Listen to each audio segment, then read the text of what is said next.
Depuis le Moyen-Âge, la région connaît une importante histoire dans le textile. Aujourd'hui, dans les montagnes du Matin, il reste une dizaine d'entreprises textiles encore en activité. Parmi elles, l'entreprise Linder existe depuis 120 ans et elle emploie 160 personnes. En 2024, on est présent sur 4 sites. On a un tissage à Saint-Marcel-de-Féline, on a une usine de teinture à Tarare, et donc les 2 sites de Viollet où on fait toute la finition, la confection, le stockage, la logistique de nos produits qui sont donc principalement, nous on est dans le domaine du rideau. On vend, notre premier produit c'est le rideau et après on fait aussi pas mal de tout ce qui est tissu d'ameublement, tout ce qui est un petit peu de nappes, de coussins, un peu de literie, textile de décoration pour la maison on va dire. Du 7 au 10 novembre, c'est la 5e édition des 48 heures de la création textile. Et à cette occasion, les usines Linder seront ouvertes au public. On va faire 2 visites. On va faire une visite du site de tissage à Saint-Marcel-de-Féline. Donc là, c'est plus le monde industriel avec des grosses machines, des métiers à tisser, des ourdissoirs.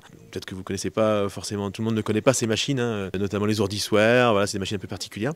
Donc c'est vraiment la production des tissus. Et on fera une autre visite donc, sur le site de Viollet. Donc là, c'est des choses peut-être un peu plus classiques parce qu'on fait des opérations de confection, de logistique, il y a tous les bureaux. Mais c'est aussi une visite qui est un peu plus tournée vers le produit parce que donc on va visiter le showroom. Donc on fait beaucoup de création, on essaie de faire beaucoup de nouveaux produits, d'innovation.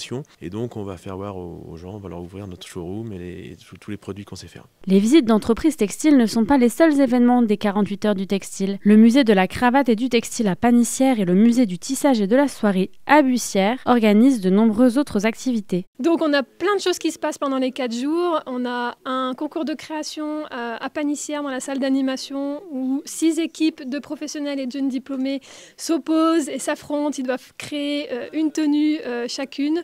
Avec les tissus des entreprises locales, partenaires de l'événement. Ils ont 48 heures non-stop, ils ne mangent pas, ils ne dorment pas et ils créent leur tenue qui sera ensuite présentée au défilé spectacle. On a aussi un marché textile qui a lieu à Bussière. On a une vingtaine de stands de vente de tissus, de coupons, d'accessoires textiles, essentiellement du local. On a la plupart des exposants qui viennent de la Loire, un petit peu du Rhône et qui proposent aussi pour certains des démonstrations de savoir-faire.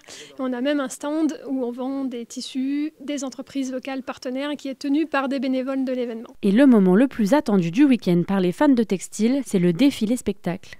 Le clou du week-end, c'est le défilé spectacle qui aura 2 représentations, le samedi 9 novembre à 20h et le dimanche 10 novembre à 16h à Montchal.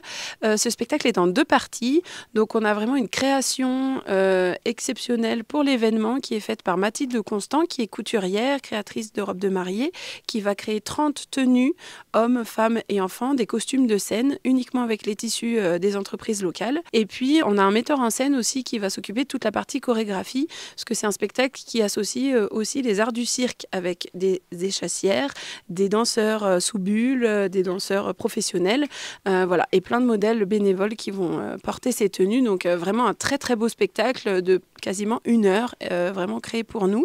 Et en deuxième partie, il y aura la présentation des tenues qui auront été créées pendant le concours de création avec la remise des prix le dimanche après-midi.